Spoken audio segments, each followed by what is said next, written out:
said, but it is only fair that being an immediate former member of this House, that you exercise your conscience to hold as to whether this is a theater of the absurd or is an honorable National Assembly of the Republic of Kenya.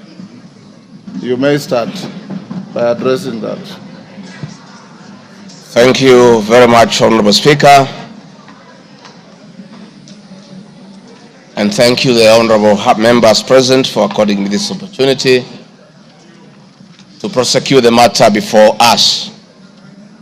Mr. Speaker, sir, I have tremendous respect for this great institution, having served here for 5 years between 2017 and 2022, and I appear here in a very nostalgic moment that I'm back in the house where I stayed for 5 years, despite the fact that I've come under difficult circumstances.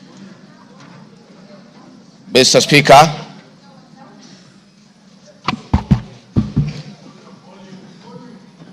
maybe the sound people, is that okay now? Mr. Speaker, sir, and the honorable members, I want to thank you for giving me opportunity. I hope, Your Excellency, you have been advised by your lawyers that you are here to respond to specific issues in the motion. I have my advice. And not to talk generally. I know. Yeah, so rules of relevance will still apply to you as they apply to all members. Mr. Speaker, the motion before this great House alleges that 2 years ago, since assuming office, I have acquired property and wealth whose estimated value of 5.2 billion shillings.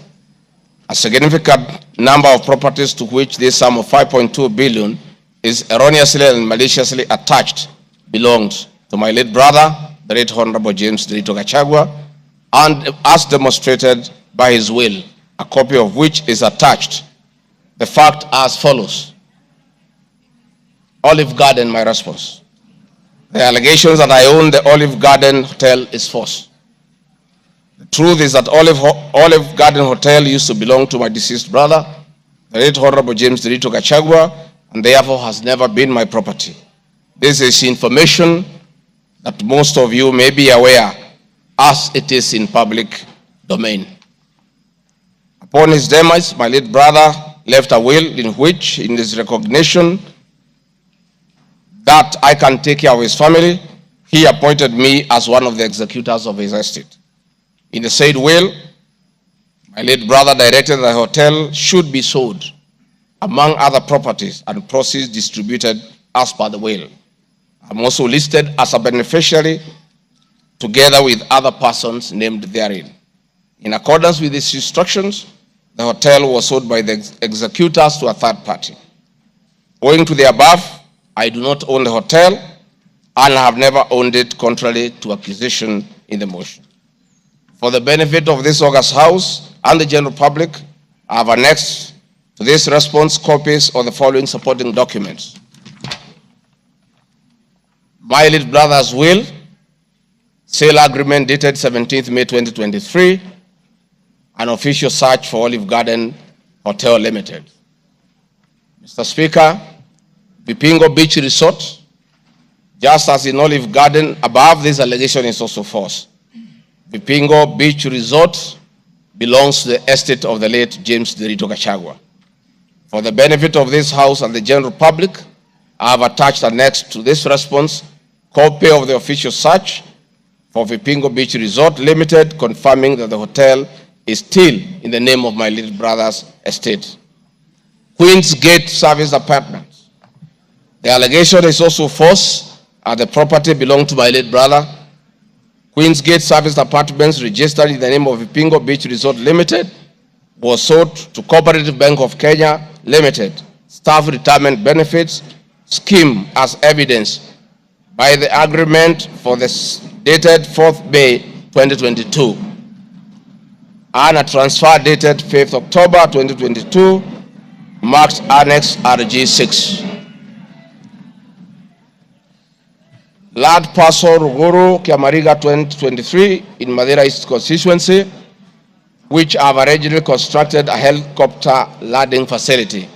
My response is, I do confirm that I own the above referenced property, which is approximately 2.5 acres in size, and which I have planted napier grass for my dairy cows. I purchased the land in the year 2023 for 3.5 million from farm proceeds coming from my dairy farm. I have read through the motion, and there is no iota of evidence adduced of the impropriety in the way I acquired this small property. Finally, on this matter, I wish to confirm that there is no helicopter landing facility or this particular parcel on the motion. This part is also false. I attach a copy of the agreement for purchase of this property marked Annexure RG7. 40 acres of land purchased in Kakuret within Kabraine in Nyeri County. My response, I confirm that I own a property having bought it in 2015, a time when I was not a state officer. I had not even been elected as Member of Parliament from the Honorable Joroge Wainaina, Member of Parliament for Kenny, who is present in his house. Or I'm not sure whether he's present. Therefore, this property I purchased 10 years ago and not 2 years ago during my tenure as Deputy President, and as indicated in the motion, the allegation is false. I have read through the motion and there is no iota of evidence adduced of any impropriety in the way I acquired this property. For the benefit of this August House and the general public, I have annexed to this response copy of the agreement for sale and purchase of this property marked as Annexure RG8. 80 acres of land in Meru County. For the record, I wish to confirm that I do not own 80 acres of land in Meru. This allegation is false. However, in the spirit of full disclosure, I would like to confirm that I have purchased 29 acres of land in Meru, the land of my mother, which I bought on around 9 February 2024 through a loan granted to me by Solution Circle Limited, which I am a member. This said circle has a charge registered against the title, which it continues to hold as security until I fully repay the loan. For the benefit of the August House and the general public, I have annexed to this response copies of the agreement of sale marked RG9 and a letter dated 15 July 2024 from Solution Circle Limited confirming that they financed the purchase of the property marked Annexure RG10. Dairy farm in Nyandarua County. My response is I do not have a dairy farm in Nyandarua County, therefore this allegation is false. The land in Nyandarua has no single animal. Companies. The motion alleges there are 22 companies owned by my family members and which have been used to massively launder money and conceal proceeds of crime, corruption, and benefit from influence peddling. My response is the mover of the motion has listed the 22 companies associated with me and has alleged that they have been used to massively launder money and conceal proceeds of crime, corruption, and benefit from influence peddling. I have carefully gone through the motion and have not seen any evidence to support or prove the allegations therein. It is not clear to me how to respond without having seen any evidence incriminating the companies. I would like to be clear that these companies have not been involved in any illegal activities, and I believe that is why the mover of the motion has not tabled any evidence of impropriety with respect to the companies. It does appear to me that the mover of the motion was so meticulous to get all the companies associated with me and my family, and I believe that he also had evidence of illegalities committed by the companies, he would have shared or tabled that for the record. However, it is not possible to get evidence of illegality where there is none. Having said the above, allow me just to mention a few companies because there are many. Regarding Gachagua Foundation, this is a foundation I incorporated in 2022, and I clarify that the foundation is a non-profit making entity with the sole objective of uplifting the lives of less privileged in society. This foundation therefore does not trade, and honorable members, you are aware that by law, a foundation cannot be used to trade. Since incorporation, the foundation has received a total of 12 million shillings, which has been utilized as per the schedule marked Annexure RG 11, which is paying school fees for children in Pwani University and other universities across the country. Dorcas Regadi Foundation, because she is not here to defend herself, this is a foundation founded by my wife, Pastor Dorcas, incorporated immediately we came into office as a non-profit making entity for the sole purpose of rehabilitation of drug addicts, widows, single mothers, and orphans. A brief write-up of this foundation, together with its achievements, is annexed herewith as Annexure RG 12. It is in public domain that Pastor Dorcas have been around the country doing work of rehabilitating drug addicts and helping others who have challenges. There are many other companies that are here, but I don't, because this is a house of record, I don't want to bother the members of parliament of going through all of them. I want to probably only talk about Manyora Investments Limited, named after my village in Manyora. This company was incorporated 21 years ago before I became deputy president, and it's a company that holds family property.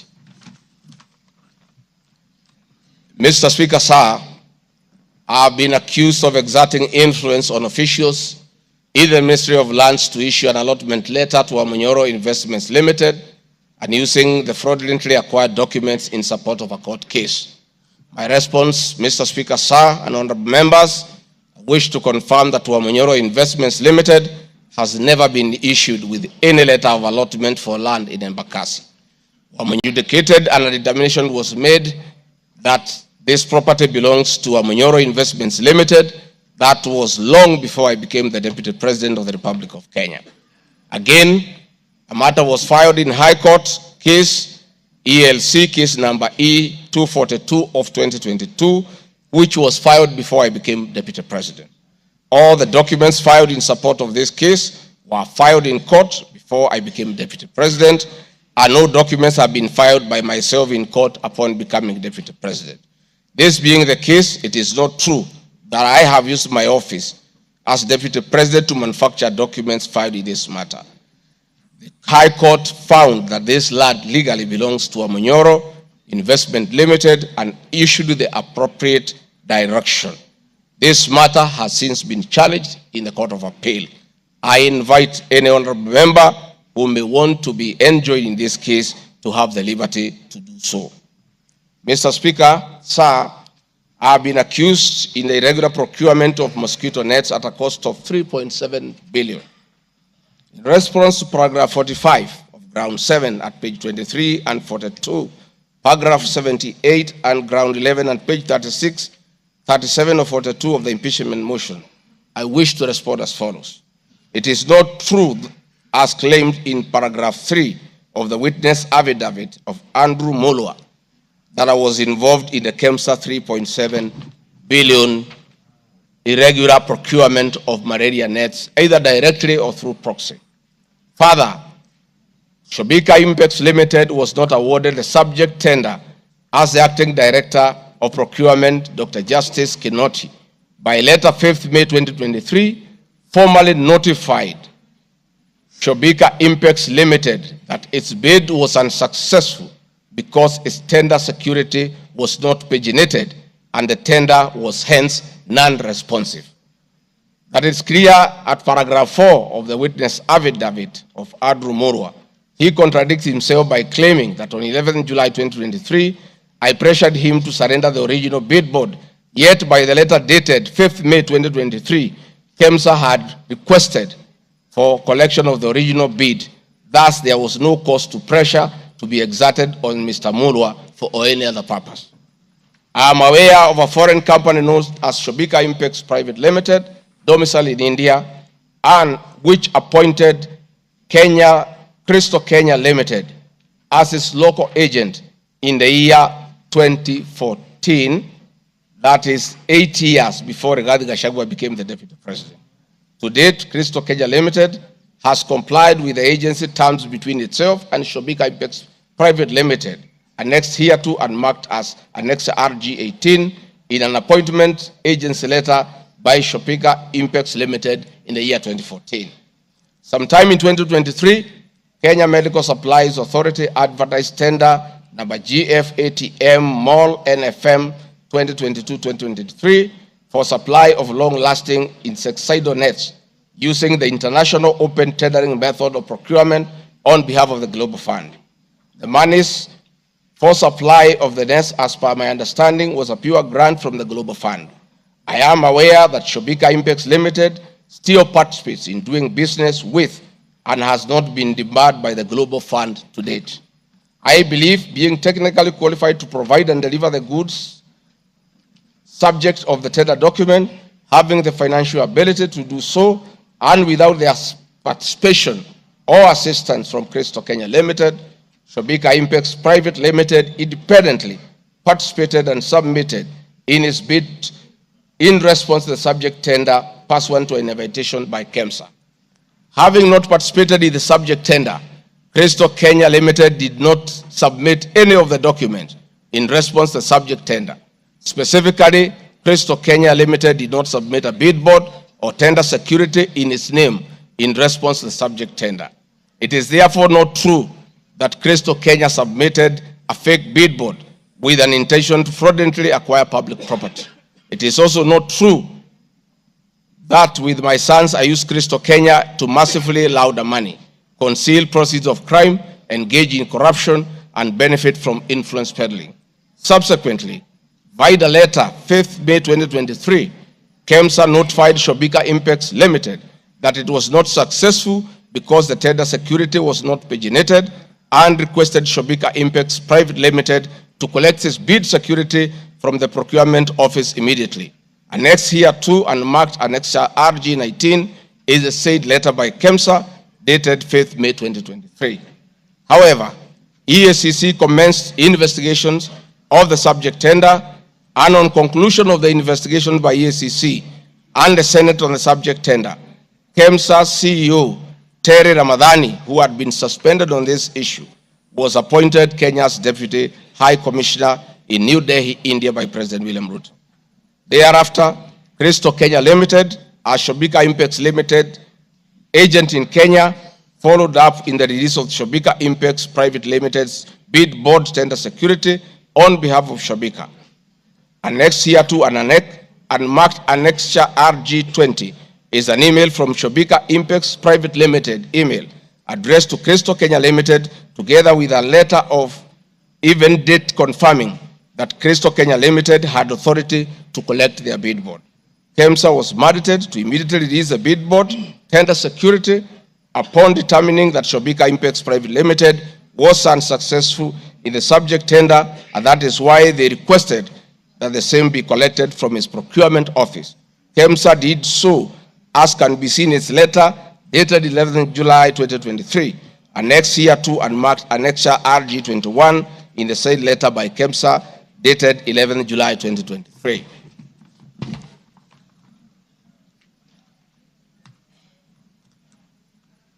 Mr. Speaker, noting that Shobika Impex Private Limited was not successful, it did not supply any goods and it did not receive any public funds in payment thereof with respect to the subject tender. Accordingly, I have not committed any crime under Section 45(1), 46, 47(a)(3), and 48(1) of the Anti-Corruption and Economic Crimes Act, and Section 2, 3, 4, and 5 of the Proceeds of Crime and Money Laundering Act. Further, I have not breached Section 34 of the Leadership and Integrity Act, for I did not bully any state or public officer with respect to the subject tender, and specifically, no evidence has been tendered to support the allegation at paragraph 78C of ground 11 at page 37 of 42 of the motion, which alleges that I summoned procurement officers in ministries and institutions, instructing them to direct procurement of goods and services in a specific manner.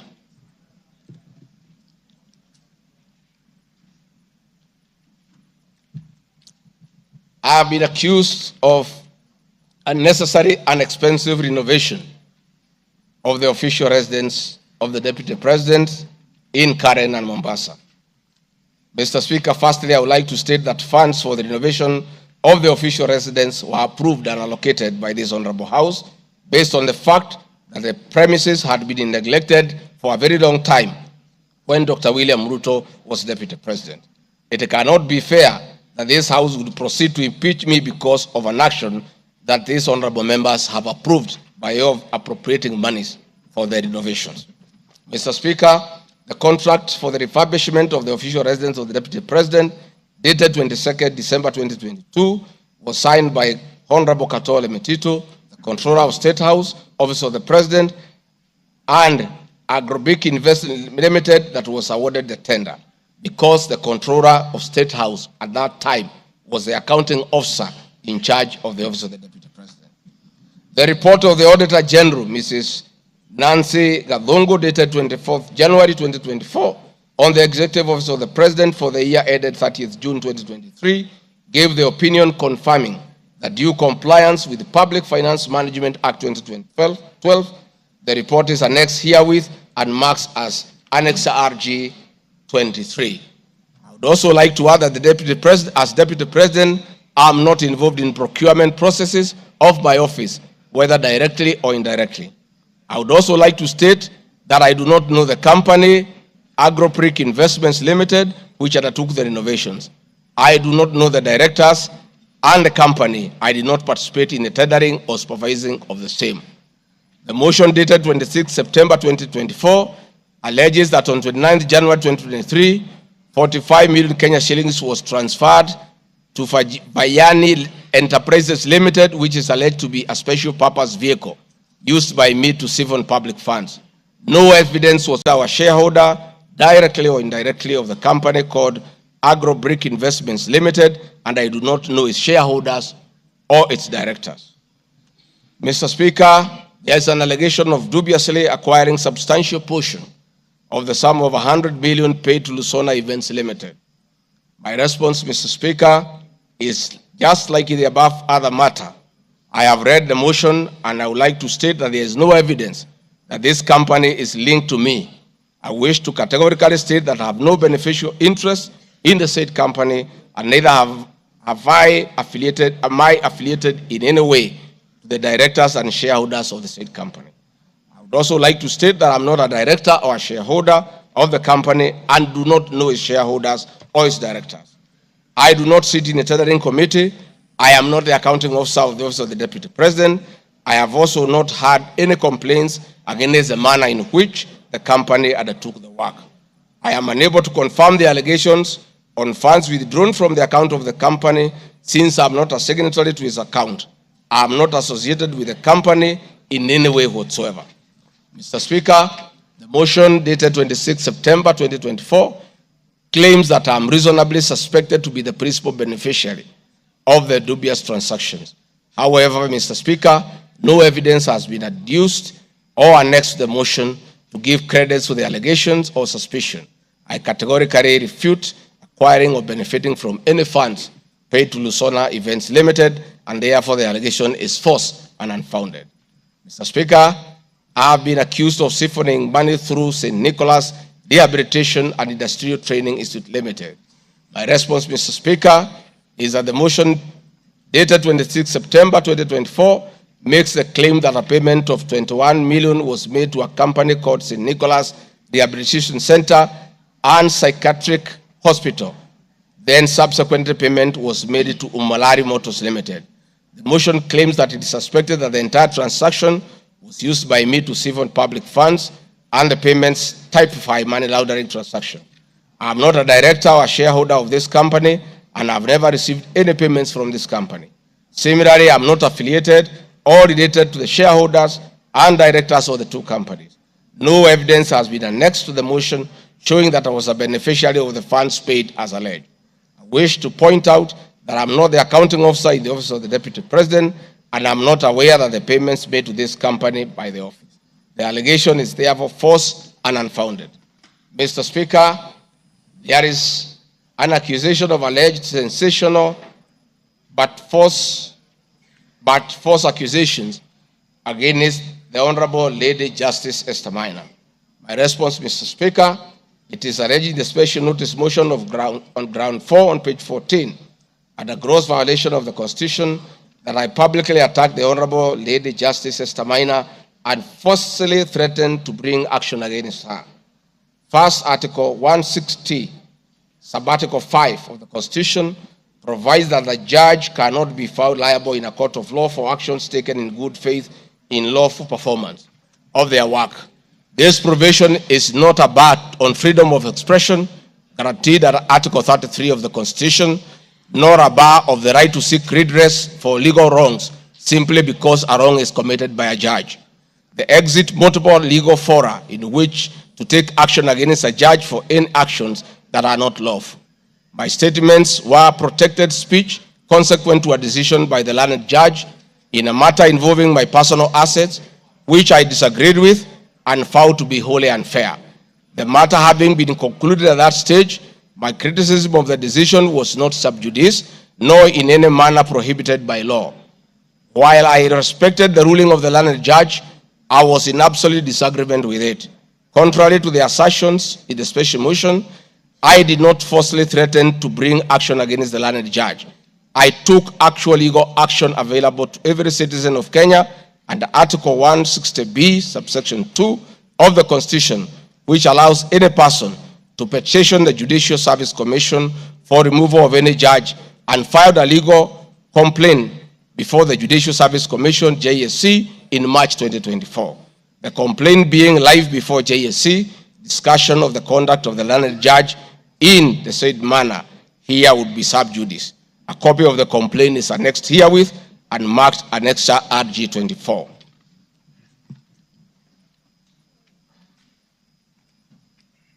Mr. Speaker, I have been accused of diverting materials meant for construction of Kilifi Malindi Highway to tarmac a private road to Vipingo Beach Resort. My response, Mr. Speaker, I reiterate that Vipingo Beach Resort is registered in the name of the estate of my late brother, Honorable James Gachagua. Number two, the facts are as follows. King Charles III visited Kenya between 30th October 2023 and 30th November 2024. During his state visit, one of the designated places where King Charles III was to visit was Kuruitu Marine Conservancy, which shares a road with Vipingo Beach Resort. I have annexed a copy of the program for the state visit to Kenya by King Charles III, marked as Annex RG 25, which at page 13 on items 63 and 64 shows his departure and arrival at Kuruitu Marine Conservancy. There are several media reports confirming the visit by King Charles III to Kuruitu Marine Conservancy. I have annexed extracts of the media reports by the Star newspaper dated 7 November and by African News marked as Annexure RG 26. My understanding is that the road to Kuruitu Marine Conservancy was upgraded in respect of this visit, which also to benefit the local community, including amenities like Cheriani Secondary School, Cheriani Primary School, a mosque and a public market as part of the corporate social responsibility. I wish to point out that the alleged road, that is Takaungu Shariani Vipingo, is a public road and not a private road leading to any property associated with the Deputy President, but a public road. Mr. Speaker, I have been accused of undermining the President and the Cabinet by allegedly making contradictory public statements from the position taken by Cabinet regarding the evacuation of the people residing along the Nairobi River. My response, Mr. Speaker, is that Article 147 of the Constitution provides that the Deputy President shall be the principal assistant of the President and shall deputize the President in execution of the President's functions. Article 28, which states that every person has inherent dignity and the right to have the dignity respected and protected. Article 29C, Mr. Speaker, states that every person has the right to freedom and security of the person, which includes the right not to be subjected to any form of violence from either public or private sources. Section 15G1 of the Land Act states that notwithstanding any provisions to the contrary in this act or in any other written law, all eviction shall be carried out in a strict accordance with the following procedures. Be preceded by proper identification of this taking part in eviction or demolitions. Be preceded by the presentation of formal authorizations for action. C, where groups of people are involved, government officials or their representatives be present during an eviction.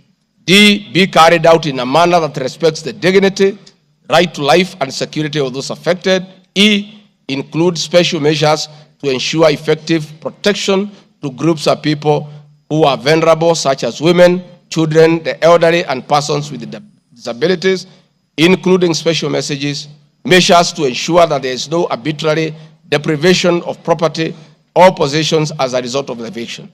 This includes mechanisms to protect property and possessions left behind involuntarily from destruction, to respect the principles of necessity and proportionality during the use of force, and give the affected persons the first priority to demolish and salvage their property.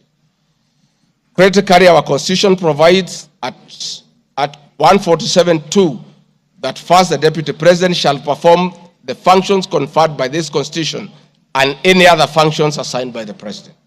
Pursuant to Article 3 of the Constitution, I, as well as every other citizen of Kenya, and state or public officers have an obligation to respect, uphold, and defend this Constitution in performing any of my functions.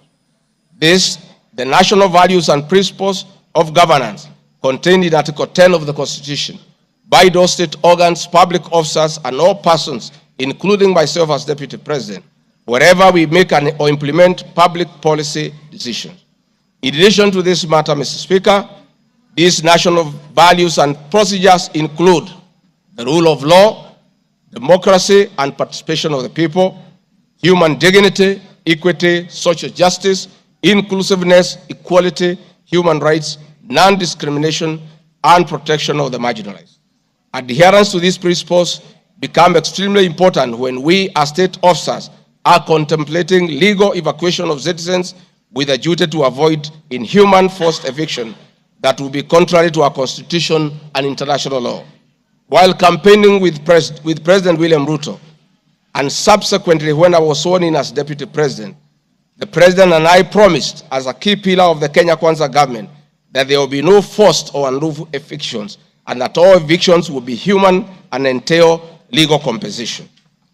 Mr. Speaker, the Office of the Deputy President has undertaken extensive engagement with all parties in regard to cabinet decisions on eviction, which I fully support, including the Nairobi River, which is an entity under the Office of the Deputy President and the County Government of Nairobi.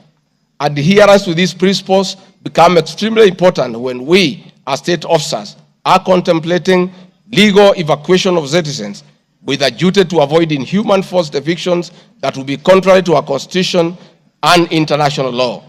Guideline number 6 of the United Nations General Assembly Guidelines for the implementation of the rights to adequate housing prohibits forced evictions, and that the state should ensure that any eviction under domestic law are fully compliant with international law.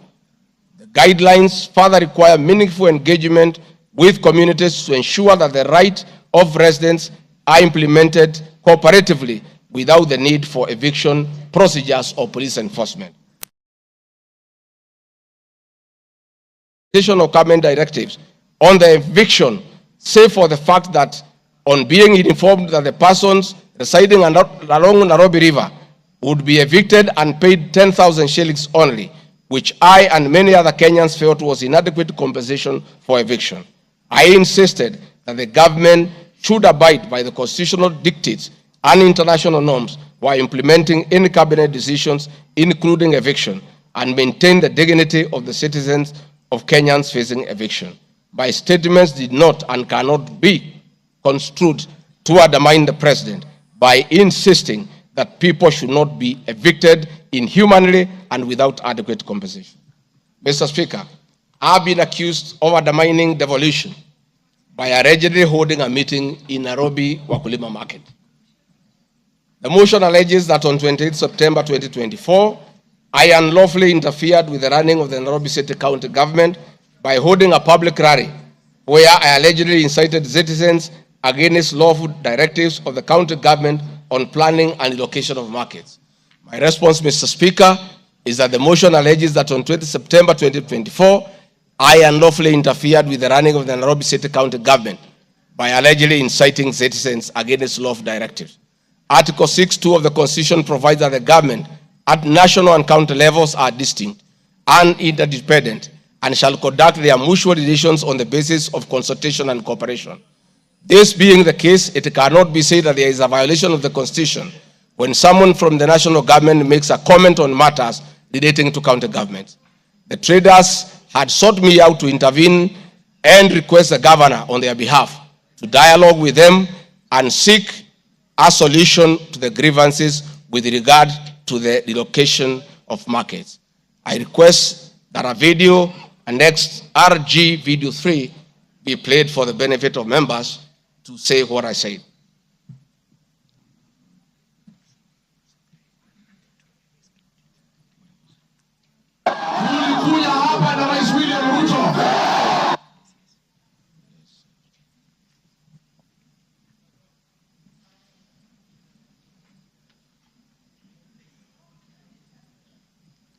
Please play the video for us.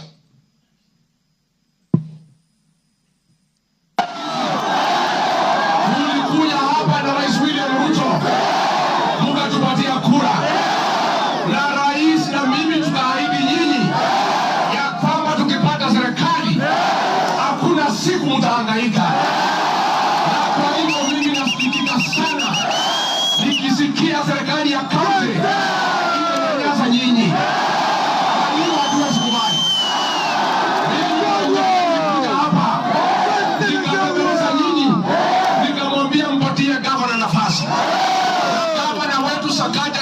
Tukakubaliana ya kwamba akiwa gavana wa Nairobi, Rais William Ruto akiweko, mdogo wake, wafanyi biashara wetu watapata nafasi ya kufanya kazi yao. Na mimi nataka kuomba kwa heshima, wale wote ambaye tumepatiwa nafasi ya uongozi na Wakenya, tukumbuke ya kwamba tulipata nafasi ya kuongoza kupitia kwa kura ya wananchi. Tukumbuke ya kwamba wakubwa wetu, wadosi wetu ni Wakenya, na hakuna siku tutaweza geuka Wakenya kwa sababu ndio walitupatia nafasi ya uongozi. Si nyinyi mlituandika kazi?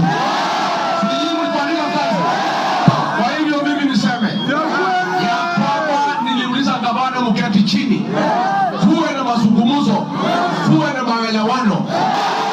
Watu ni wananchi na wananchi ni watu ya kusikizwa.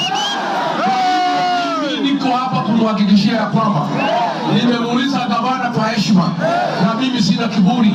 Mimi namuomba akiwa kiongozi wetu hapa Nairobi, asikuwe mtu ya kugeuka watu walimchagua. Mimi nimemuomba na nimemwambia yeye akubali aketi chini na kamati. Hii soko ime... Thank you, Mr. Speaker. My counsel has just drawn my attention that in my earlier explanation on Nairobi River, I have a video 1 and 2 that I would like you to play so that I buttress my point on what I meant. Please, video 1 and 2. People of Kenya to work hard. We don't have a choice. Once we try to fix this economy and create a good working environment where we don't criminalize enterprise, where ordinary Kenyans are allowed to work, where businessmen are not harassed by KRA,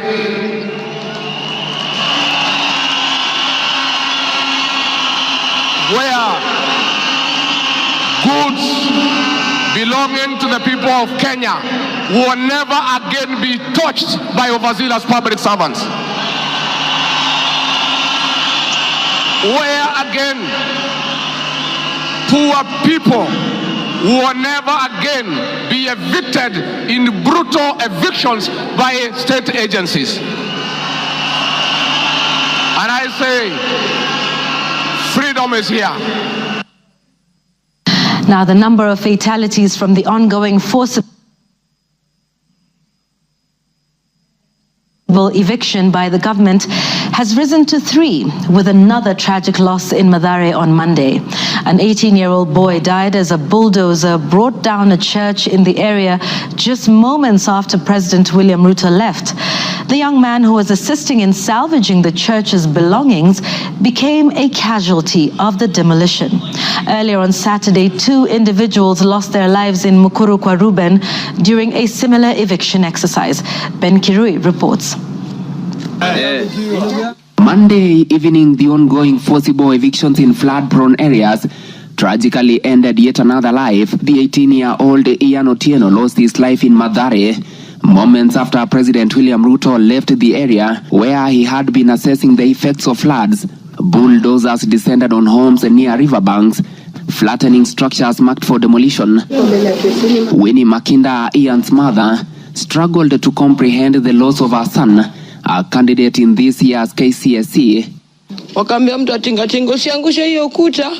Kuna hapo ndani kuna watoto wa watu. Wacha kuangusha hapo ndani kuna watoto wa watu. Akaambia wamama waache kumpigia kelele.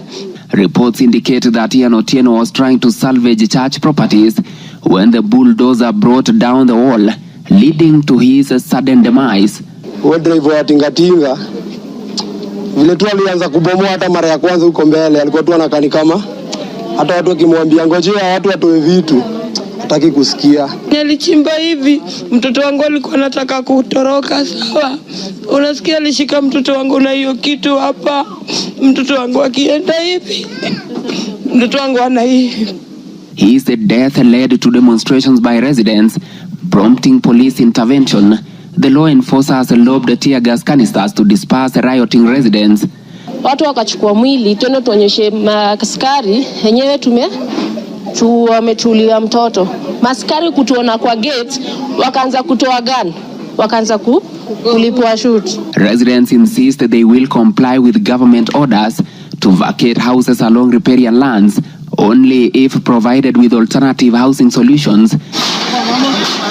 Saturday's demolitions in Mukuru kwa Ruben claimed 2 lives and injured 3 others, sparking outrage among residents who blamed the government for forcible evictions despite many not yet being relocated. Last week, the government mandated the evacuation of all residents from risky areas within 48 hours, including those near dams, those in areas prone to mudslides, and Kenyans residing on riparian lands. Ben Kirui, Citizen TV, Nairobi. Hakuna tena mambo ya evictions katika Nairobi. Kama kutakuwa na maneno, ni maneno ya relocation ambaye itakuwa ni kwa utaratibu bila ya mwananchi kuvunjiwa nyumba. Uwezi kutoka nyumbani alafu unarudi jioni unakuta masufuria barabarani na blanketi sijui imekaa wapi. That one will not happen again. We want to make sure that we are an orderly, humane society that respects the right of everybody, irrespective of who they are or irrespective of their financial status. We are all equal before the Constitution. Tumekubaliana watu wa Nairobi? Vijana tumekubaliana? Thank you, Mr. Speaker. That was President William Ruto talking the same language as his deputy, that brutal and forceful evictions have no place under this administration. We have seen a video of brutal eviction. We have seen young children crying in tears. The deputy president is being accused of undermining his boss by just doing what his boss said, that we should never forcibly, brutally evict the people of Kenya. Mr. Speaker, the leadership of Nairobi business traders approached me sometime in March 2024 at the official residence to discuss multiple issues affecting business and requested engagement in the solution and intervention on these issues. Consequent to this meeting, I directed that short, medium, and long-term strategies be undertaken, coordinated by the Office of the Deputy President, to address the issues raised that cut across various agencies, including KRA, Kenya Post Authority, Anti-Counterfeit Authority, Kenya Bureau of Standards, the National Police Service, and the Kenya Copyright Board. On 11th April 2024, the Small Traders and Government Agencies Technical Committee, coordinated by my office, held a meeting to discuss issues raised by the small traders, including Mudhurwa Market, attended by the Office of the Deputy President staff, in a supportive role in keeping with the draft framework of cooperation and engagement between the government, the Nairobi City County Government, and Nairobi business traders. Subsequent this, Mr. Speaker, is clear that my office have been having meetings with the governor of Nairobi on various matters affecting the people of Nairobi, and hence the deputy president cannot be accused of undermining devolution. Mr. Speaker, I've been accused of undermining devolution by allegedly holding meetings to fight alcohol.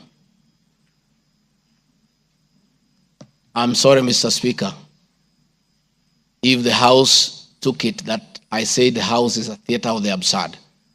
I was talking about this specific charge of undermining devolution by holding meetings to fight alcohol to be discussed in this House. That to me is what I thought that moment. If it's 5 minutes or 10 minutes, that would be the theater of the absurd. I did not attribute in any way by trying to demean this House that I sat for 5 years, by calling it the theater of the absurd. But this particular charge, Mr. Speaker, drug and alcohol problem in Kenya has been on the increase, and many of our youth have become addicted to alcohol and their lives destroyed because it causes them to drop out of school and start engaging in petty crime to look for money to buy alcohol. I'm a strong advocate for youth rehabilitation from alcohol and substance abuse, which I continue to encourage and support in order to save our future.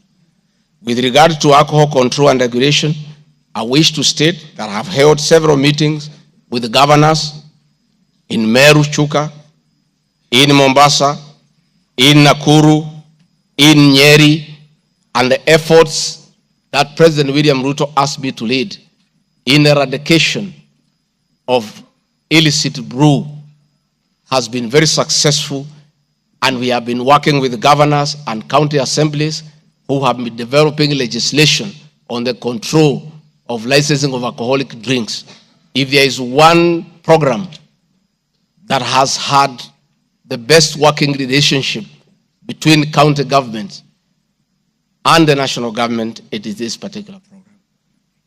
I'm a bit emotive about illicit alcohol because I lost my brothers. One who was a medical doctor to alcohol, another who was a farmer to alcohol. I take it passionately.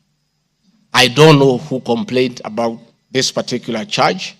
I have not seen any evidence of any complaint, and I have not had any person in Kenya complaining that the deputy president is undermining with the devolution by leading the war on illicit brews and drug abuse.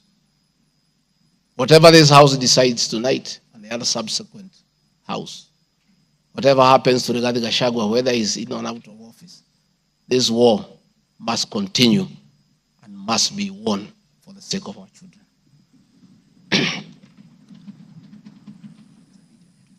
I want us to watch video number 4, RG4. Leaders, those of us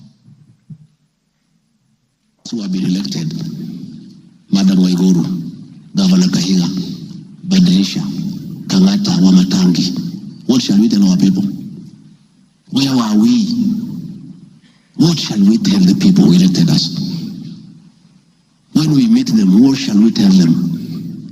When our children got wiped out by alcohol and drugs, where are we?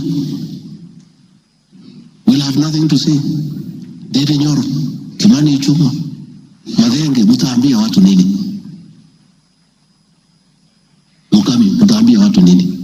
So please, this forum here today, let us be open and candid. Speak from your heart. Let us know what ails us. What is it must we do? We have the support of the president and he is waiting. He has told me by 7 p.m. today, he wants a report. He cannot accept the situation. He cannot. Neither can I. And none of you should accept this situation. It is not right. It is not fair. It is not acceptable. We must deal with it as leaders. And we are here, we are all leaders. As an OCS, you are a leader. That's why you have been given that responsibility. As an ACC, you are a leader. County Commissioner, wewe ni kiongozi. DCIO, wewe ni kiongozi. Sisi ni viongozi. Na juu ya hayo sisi ni wazazi. Tafadhalini, tukubaliane, tutafute suluhisho. Na tukipata, tuende tufanye kazi. It is possible. It is doable. It is something that we can do.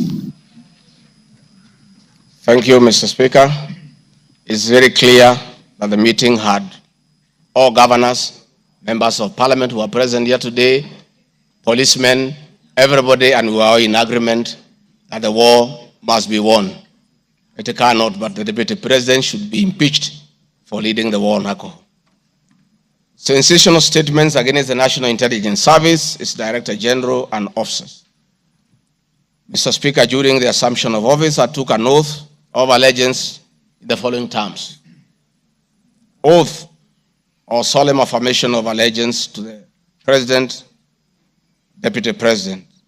In full realization of the high calling, I assume as Deputy President of the Republic of Kenya, I do swear solemnly affirm that I will be faithful and bear true allegiance to the Republic of Kenya, that I will obey, preserve, protect, and defend this Constitution of Kenya, as by law established, and all other laws of the Republic, that I will protect and uphold the sovereignty, integrity, and the dignity of the Kenyan people.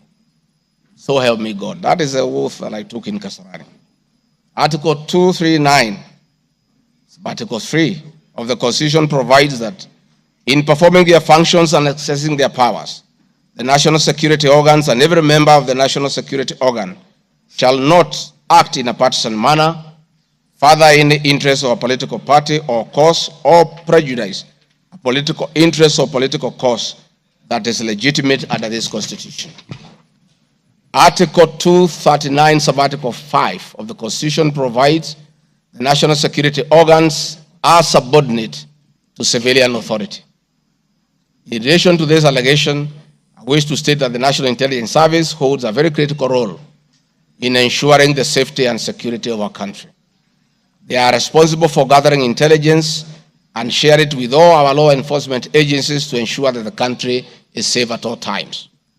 Consequently, when the country was caught flat-footed with regard to the scope and extent of the public's dissatisfaction with the Finance Bill 2024, which degenerated in a Gen Z protest, it pointed to the failure of the National Intelligence Service in carrying out its mandate.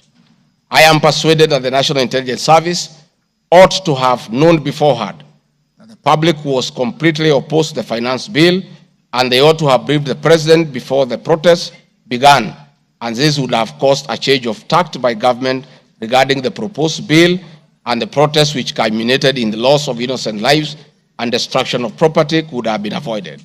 Hence, I expressed my opinion on this in my public media briefing in Mombasa, and my utterances were not any different from what happens in other countries when there is a lapse or failure by the intelligence agencies. The nation has witnessed unfortunate instances of several extrajudicial killings, abductions, and disappearances. I firmly believe that if the National Intelligence Service had acted diligently, these instances would not have been witnessed. Under the Constitution, the government agencies are supposed to be accountable to the Kenyan people, including the National Intelligence Service, and calling them out when a dereliction of duty does not amount to undermining them. I am also aware that the Kenya Kwanza government has been at the forefront in calling out officers who do not seem to understand their work. Recently, my boss, the president, publicly complained that there are some PSs and CSs who did not seem to understand their role. Please play for me video number 5, RG5. On President William Ruto has today described some members of his cabinet as utterly clueless and uninformed about the dockets they occupy. And in a sign of trouble for cabinet secretaries, the State House gates were shut for those who arrived late, with both President Ruto and his deputy Rigathi Gachagua giving a sharp tongue lashing to the latecomers. And our Citizen TV's Mutahi reports the atmosphere at the State House, Nairobi, left little doubt on President Ruto's disappointment with a vast section of his 22-member cabinet.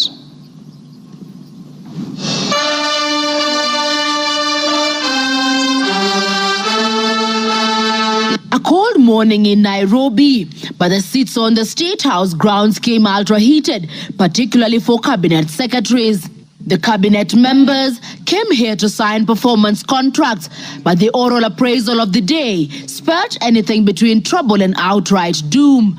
If you cannot keep time with your employer, you have basically dismissed yourself. I mean, it's just as simple as that. So, for those who came late, who are members of the executive, I will be expecting a written explanation, and it should not include matters of traffic. Punctuality was at issue, with some cabinet secretaries being locked out of State House for lateness. And from the podium, the president and his senior lieutenants were unforgiving. Niona watu wale wamechelewa, nikaona rais unaniona ninamjua. Nikaona uso yake nikajua hapa kimeumana. Sababu leo ni siku ya performance contract. Ile siku muhimu sana ya kuja kuweka. Na wewe umefika pale, rais amekaa. Tayari amekaa na ndiye rais wa Jamhuri ya Kenya. Wewe umechelewa ukiwa kuona nani? Who else have you gone to see? One of the things we need to learn in our performance contract is to beat the traffic. For the 19 cabinet secretaries present, the atmosphere at State House progressed from bad to worse as President Ruto and his deputy Rigathi Gachagua issued a blistering assessment of the performance of the cabinet members. Many of you, the people I speak to, don't even know what is going on in your ministries or departments. You have very scanty information. The moment I know more than you in your ministry,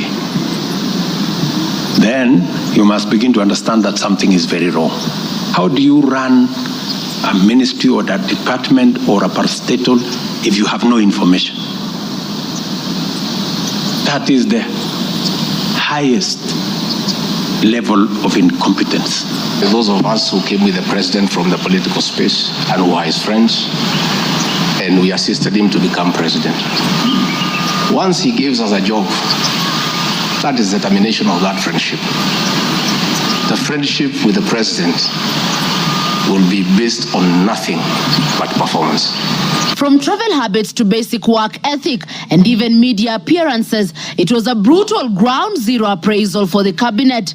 Why do you have to honor every invitation that you have been given to every country? Your Excellency, at times we have tried to hold cabinet committees, we can't. 5, 6, 7, 8 ministers are out of the country.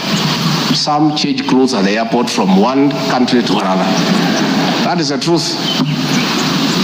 Why can't you regulate yourself? If the president was to travel and honor every invitation, he will be out of this country the whole year.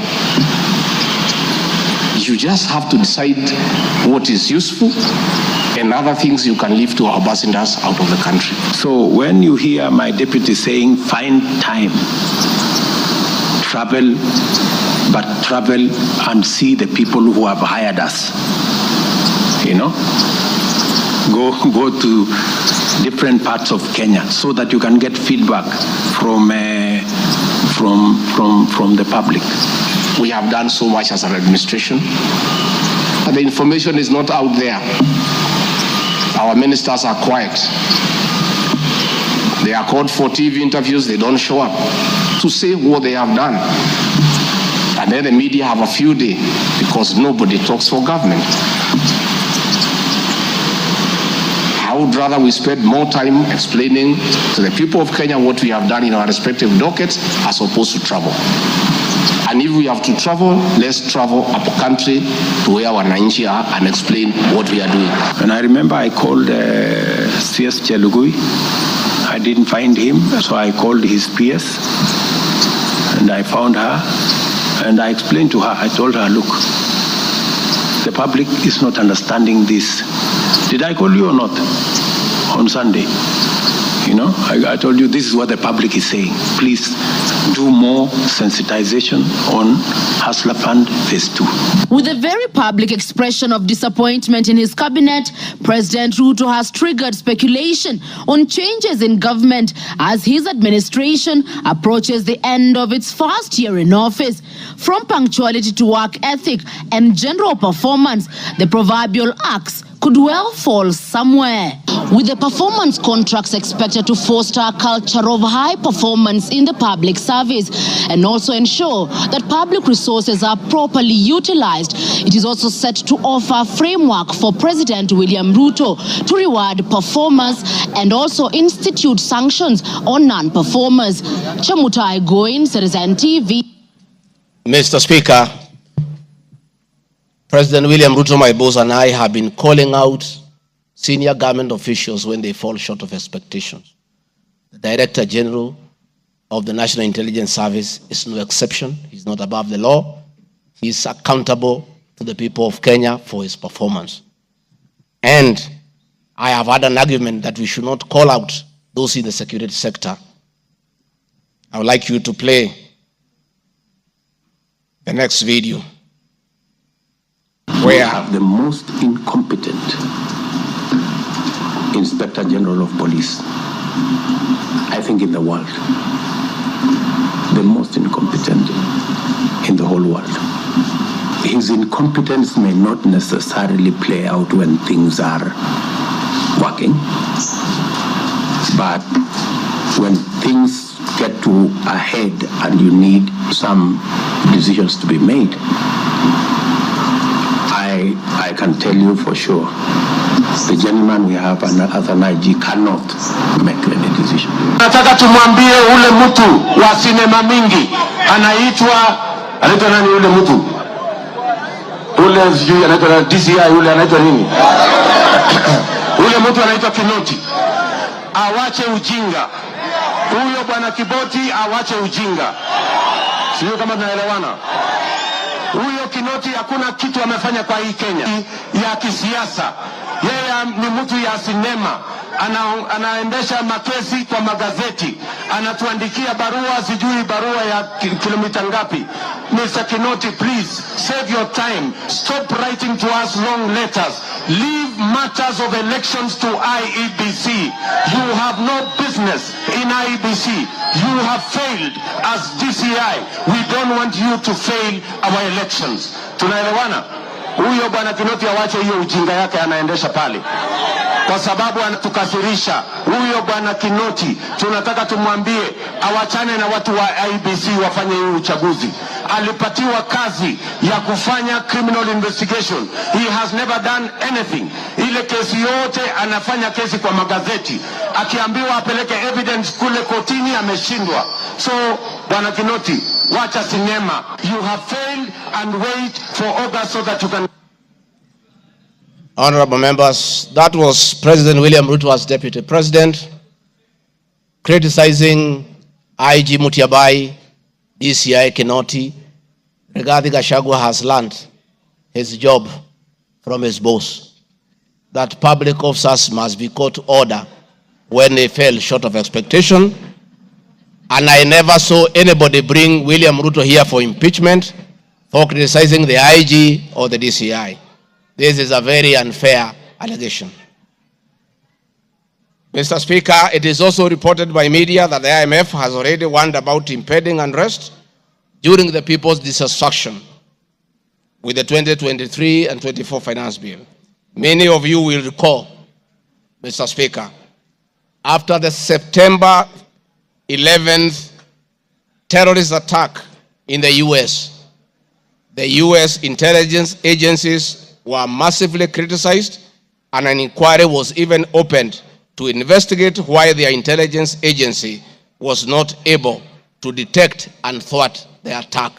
All we are saying is that our National Intelligence Service is accountable to the people of Kenya for its performance. Mr. Speaker, conniving with cartels in the tea sector to block KTDA from implementing guaranteed minimum return, Mr. Speaker, I am yet to see a shred of evidence to that effect, and I have nothing to say.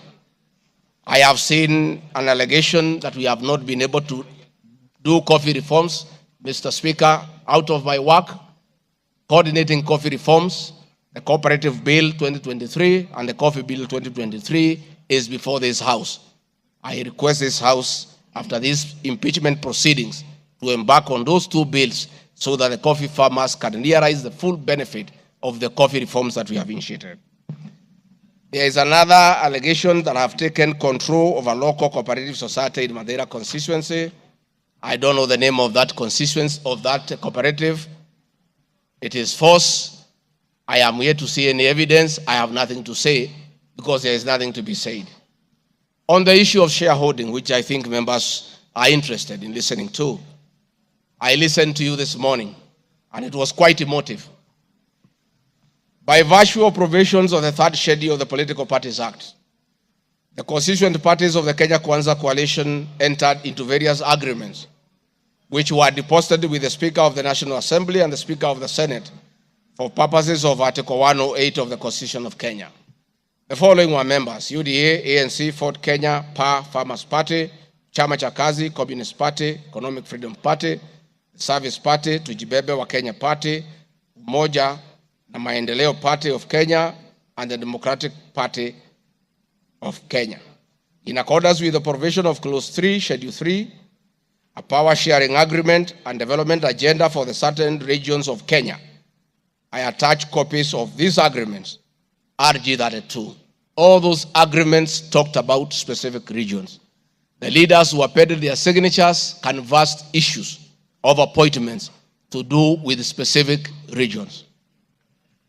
Power sharing agreement between UDA and ANC and Ford Kenya, for example, say that the UDA would nominate the coalition president, the presidential and deputy presidential candidates that was honored. The president would guarantee the stature, the dignity, and financial and operational autonomy of the office of the deputy president, which I have been insisting on because it's part of the coalition agreement.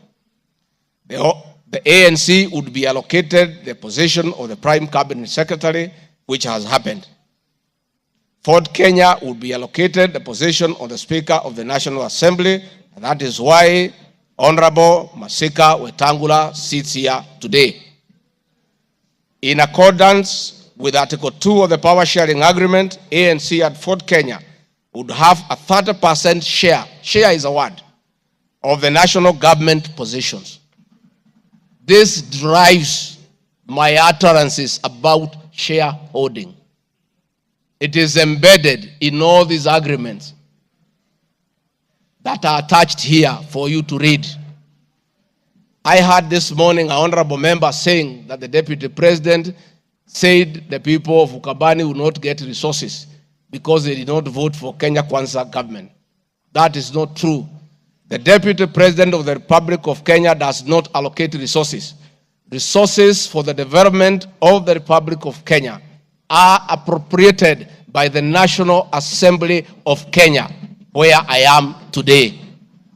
The deputy president will help the president to oversee the implementation of funds allocated and appropriated by the National Assembly.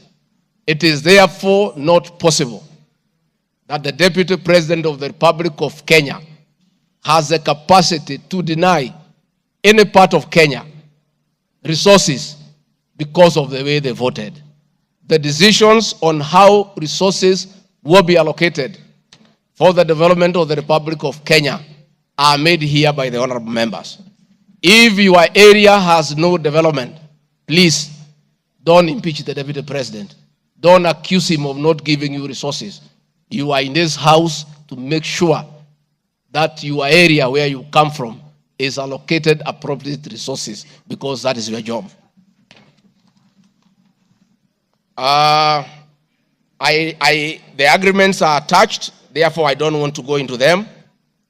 Let me say my speeches on the shareholder issue were informed by the aforesaid power sharing covenants, which are founded on law, having been deposited with the Registrar of Political Parties, and lessons learned from the well-known disputed 202 NAC power sharing agreement. Further, Sharing agreements are a feature of government formation in all democracies in the world that provide for the formation. My pronouncements on the issue, properly understood, are not only anchored in law, but entirely harmless and incapable of being construed as a basis for ethnic animosity, a danger to national cohesion, or a threat to national unity. On the contrary, coalition building has been one of the most important innovations since the disputed 2007 elections in ensuring stability, equitable sharing of political power, national cohesion, and fostering of national unity. Indeed, Kenya Kwanza main opponent in 2022 general election, Azimio la Umoja Coalition, One Kenya Coalition Party, was a political party consisting of 25 political parties who also executed a power-sharing agreement based on shares. I'm also aware that the Jubilee Coalition that executed a 50-50 power-sharing agreement between TNA Party and URP Party for 2013 general election. I have thus not violated Section 13(1)(a) and 62 of the National Cohesion Integration, nor has this commission summoned me to explain any of my comments and how it can affect cohesion.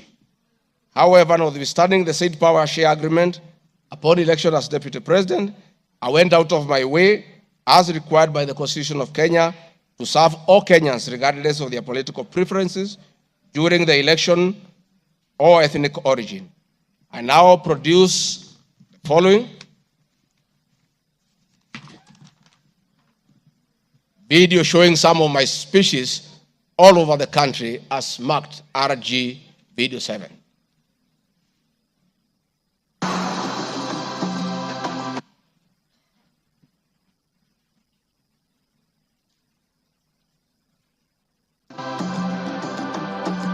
We want to confirm to the people of Nyanza that the Ruto administration will serve all Kenyans, those who elected us and those who did not.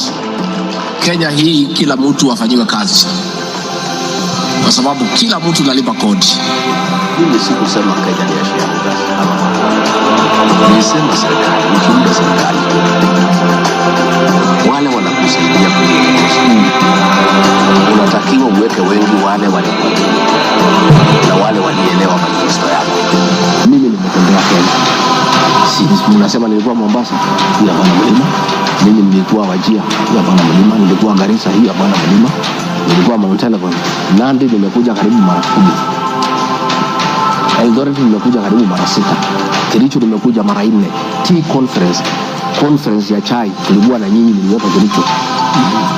For now, kazi yetu ni maendeleo. Tutafanya kazi na kiongozi wowote, akuwe wa chama ile, akuwe wa chama hii, we don't care. This is the time to serve the people of Kenya, and we shall work with all elected leaders, irrespective of their political affiliation. Mr. Speaker, copies of documents demonstrating my efforts within the mandate allocated me by the President to address security issues and economic equalization programs and policy in historically marginalized areas is Annex RG33. The decision to embrace the broad-based government following the dissolution of cabinet after the Gen Z protest. I attached my video during the launch of the Honorable Raila Odinga's quest for EU chairmanship at State House, again as a demonstration of my embracing the broad-based government.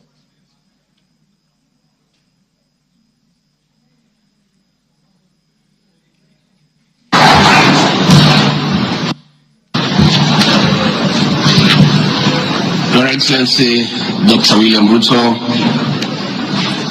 President of the Republic of Kenya and Commander-in-Chief of the Defense Forces, Your Excellencies, Heads of States and Government present, Your Excellencies, Ambassadors and High Commissioners and members of the Diplomatic Corps, Heads of Delegations, Members of Parliament and all dignitaries present, good morning. Your Excellency, let me say this is a great moment for our country. What a day, what a moment. We are here, Your Excellency, as a country to unveil Kenya's finest to go and lead Africa. It's a proud moment for this country. And I want to say, Your Excellency, the people of Kenya have been united to a man by the candidature of the Right Honorable Raila Odinga to be the chairperson of the African Union Commission.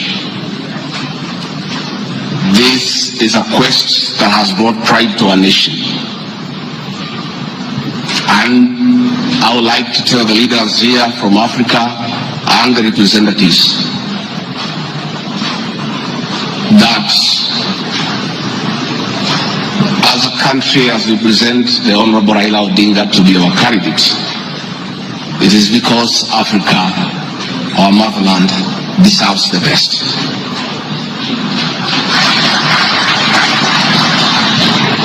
The passion and zeal of the Right Honorable Raila Odinga in Pan-Africanism is well documented. Passion knows no age, knows no limit. In the person of the Right Honorable Raila Odinga, he'll join the ranks of Jomo Kenyatta and Kwame Nkrumah in pushing the agenda for Africa. I therefore want to say, Your Excellency, the lessons of today are that Raila Odinga, the Right Honorable, is a man of great resilience, endurance, and perseverance. Today, you are going to unveil the transformation of the Right Honorable Odinga from a national leader to an African statesman. And for us in leadership, we have learned great lessons of resilience, endurance, and perseverance. Somebody may ask, why is Rigathi Gachagua, who has before had issues with the leadership of Raila Odinga? As a truthful man, I had nothing against him. It's only that we were competing for the same position between him and my boss. Now that he is going for a bigger seat in Africa, all of us, from the president, I, and the rest of Kenya, are behind him. And the Right Honorable Raila Odinga, as a man who listens to the ground, let me confirm to you, I've listened to the ground, and all Kenyans across the political divide, across communities, are in support of your candidature, and we wish you well. Before I call Your Excellency, let me acknowledge the place of family, not just in our lives, but in leadership. I think it is a great moment for the Right Honorable Raila Odinga. It's appropriate that I acknowledge on behalf of the country the role Mama Ida Odinga has played in the life of this great son of this land.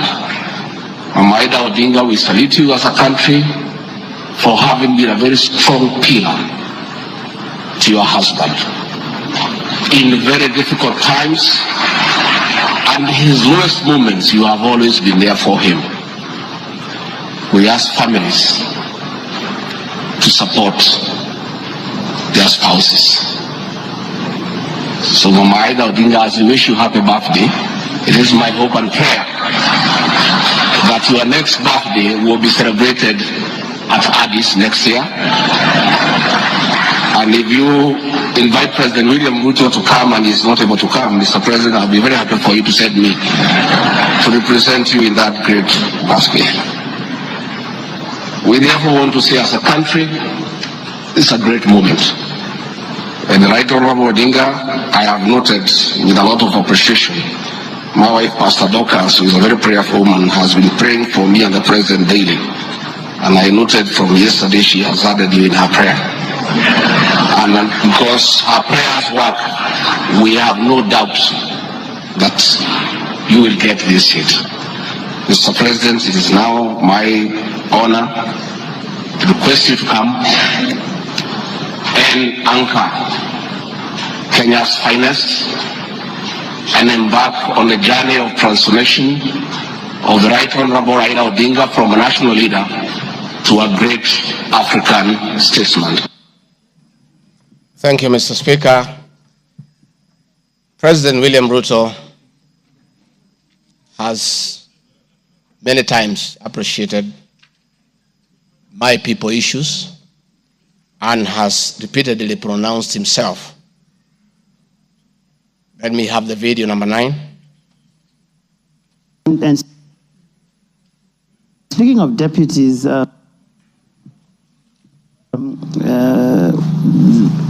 you have in the last few weeks named Mr. Gachagua as your deputy. There's been quite a debate, and I'm sure you know that, around running mates in this country. Perhaps this would be a great time to shed light on why you settled on this gentleman. Gachagua is somebody I have known. Gachagua is a very passionate leader. Gachagua is a people's person. He speaks about the things that I speak about. He speaks about ordinary people. He's concerned about matters to do with farmers. He's concerned about the things that are dear to ordinary Kenyans. And the nexus between me and Gachagua is the people. He believes in bottom up the way I do. And that is why I chose Gachagua to work with me. Thank you very much. Speaking of deputies. Thank you very much, Mr. Speaker. In addition, and almost in conclusion, I am not the only leader at the national level who has encouraged unity among Kenyans based on shared regional, geographical, and economic and other factors. I have attached several articles. Luya unity is not optional, Moses Wetangula. Ruto puts case for Gema College in unity. Mijikenda unity in the offing. Masai leaders in unity talks ahead of next year's general election. I have attached those articles so that you understand that regions uniting does not mean they unite against other regions. They unite for common issues, common values, and to strengthen them to join other regions for national unity. Mr. Speaker, the motion dated 26 September 2024, tabled before the National Assembly, makes the generalized claims that I have committed crimes under national laws. Proceeds of Crime and Anti-Money Laundering Act, Penal Code, National Cohesion and Integration Act as anti-corruption and economic crimes. It is on the basis of the claim that it is say that the threshold of impeachment has been met. I'm not aware of any active investigations by any state agency for offenses under the said laws, neither have I been called upon to record any step pertaining to any investigation.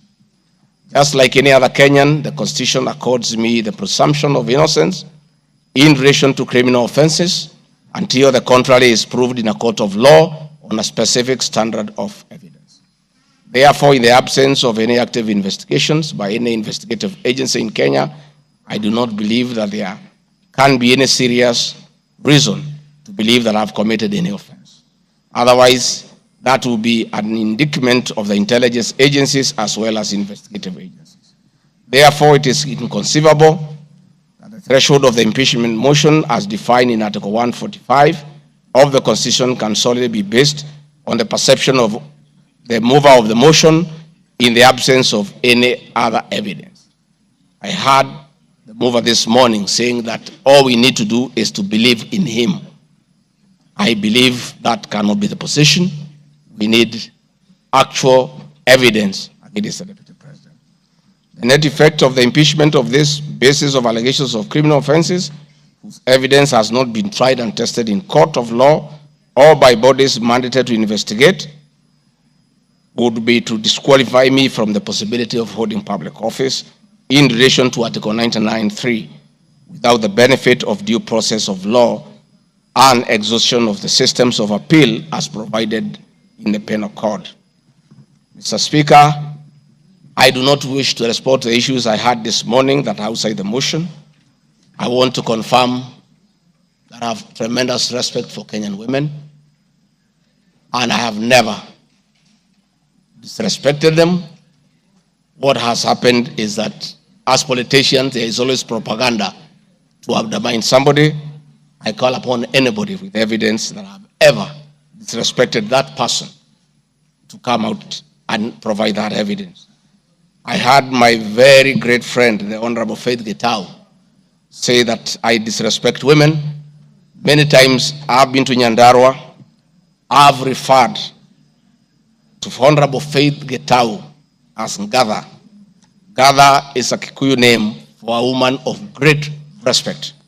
That I have done countless times is on video. Finally, the Honorable Bose Sholei, I heard what you said in Eldoret. I heard this morning that you said I should be charged with treason. But my sister, me, I'm a grateful man. I remember, and I'll never forget, during the last administration when I was arrested on fabricated charges for standing with President William Ruto against the wish of the government at that time, Gladys Bosholai came and sat with me at DCI headquarters, brought me tea, brought me lunch, sat with me, comforted me. At court, she coordinated the collection of 12.5 million shillings as my cash bail. She came to see me in Gigiri for 4 days and had very kind words for me. Despite what you have said, my sister, I do remember that one good thing that you did for me, and I'll love you and cherish you for the rest of my life. Finally, Mr. Speaker, as I wind up, I want to appeal to this Honorable House to consider the allegations against me by the mover of the motion, weigh it against the attached evidence, weigh it against my defense and the attachments and the videos that I've played in this house. And exercise your mind and exercise your discretion. Search your conscience and decide if Rigathi Gachagua is guilty of any of those allegations or is undergoing a political process. If you are so persuaded and you search your conscience without any intimidation or coercion or inducement, and you think it's the right thing to do, please go ahead and do so. If you search your conscience and listen to the issues that have been adduced here, and you find that there are no grounds to impeach the Deputy President of the Republic of Kenya, please make the right decision. But as you do so, many members who are in this house remember what President William Ruto as Deputy President went through. And most of us stood with him. Rigathi Gachagua underwent 4 years of persecution. Others were persecuted. But we took a firm stand because we believed we were doing the right thing.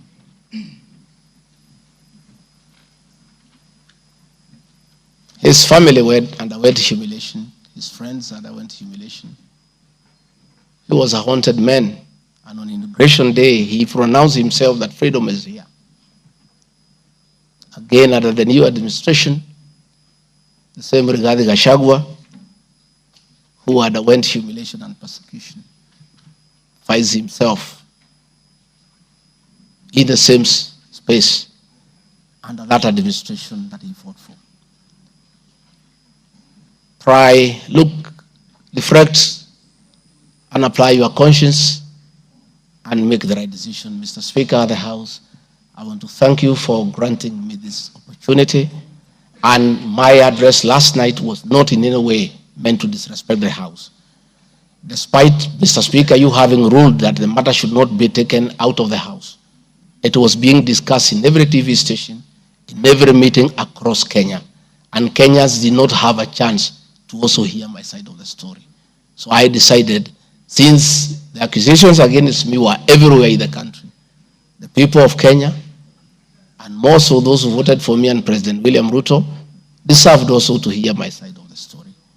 I have tremendous respect for the National Assembly and your ability and capacity to make the right decision. Mr. Speaker, I want to thank you. Asanteni sana. Thank you very much, Deputy President. Thank you very much, Deputy President. I'm sure your fears that you will not be heard fairly have been allayed. You've been heard in absolute silence. You've been heard with total decorum from the House. And members, I salute you for the display of your legislative maturity in giving an opportunity to a subject to a motion in the person of the Deputy President to be heard.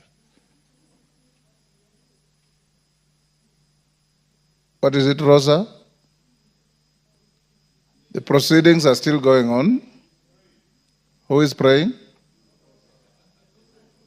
Yes, Senior Counsel. These proceedings are still going on. Yes, indeed. Mr. Speaker, this is a House of Record, and I had wanted to rise under Standing Order 65, 67A, and 67B. Two of those points you've already covered, Mr. Speaker. It is important that the record reflects that although the standing orders do not require that we listen to the witness in silence, indeed we did. Yes, absolutely. Secondly, that there was compliance with the Standing Order 67B2 in giving the witness a maximum of 2 hours. But there's a third one, Mr. Speaker, which I think should go on record. Standing Order 67A also requires that the witness be entitled to appear in person or with counsel. I see that the witness has appeared with at least 3 counsel, all of whose names should come on record, so that the record shows that counsel were actually allowed to the chamber. I see my friend Advocate Ongoya, my friend Advocate Njiru, so that there is no incompleteness of the record. I beg, Mr. Speaker. That is a fair comment. Counsel for the Deputy President, without making any unhelpful speeches, just put your names on record. I'm sure you have a team leader. The team leader will introduce himself and introduce his accompanying colleagues. Ongaya. Thank you so much, Mr. Speaker, sir, and thank you so much, honorable members. The team representing the Honorable Rigathi Gachagua, the Deputy President in these proceedings, is as follows. Honorable Paul Kibugi Muite, Senior Counsel, Mr. Victor Swanya Ogeto, my name is Elisha Ongoya, Mr. George Sakimpa, Mr. Ndegwa Njiru, Mr. George Wandati, Miss Faith Waigwa, Mr. Murigi Kamande, Mr. Amos Kisilu, Mr. Eric Kiprop Naibei, Miss Julia Omwamba, Mr. Tom Maina Masharia, Mr. Willis Echesa, and Mr. Andrew Moga. And that is all. Thank you. And apart from the 3 of you, the rest are within the precincts of Parliament?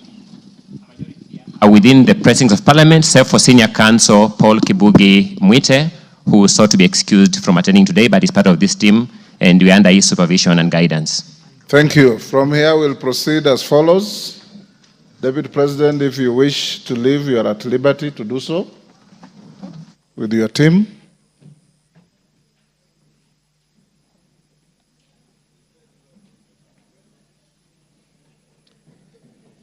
Na mwengi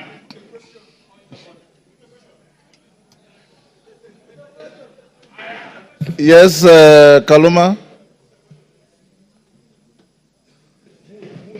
I thank you, Honorable Speaker. Honorable Speaker, our prayer at the end says that we always be fair to those who are committed to our church. And Honorable Speaker, in his address to the House this afternoon, the Deputy President appears to have referred to some documents. I know we are moving towards the end of this particular session in considering this matter. And Honorable Speaker, I want to thank you for upholding Article 47 of the Constitution on the right to fairly and secure procedural fairness to every party as required by our Constitution. I wanted to ask Honorable Speaker that so that we consider what the Deputy President is saying in the documents, would I be in order to request the indulgence of the Speaker within the provisions of Standing Order number 1 to adjourn for at least 10 minutes so that we consider what the Deputy President's documents have and come back and make the decisions we need to make. Thank you, Honorable Speaker. The request does not meet my favor. Where is Mutuse?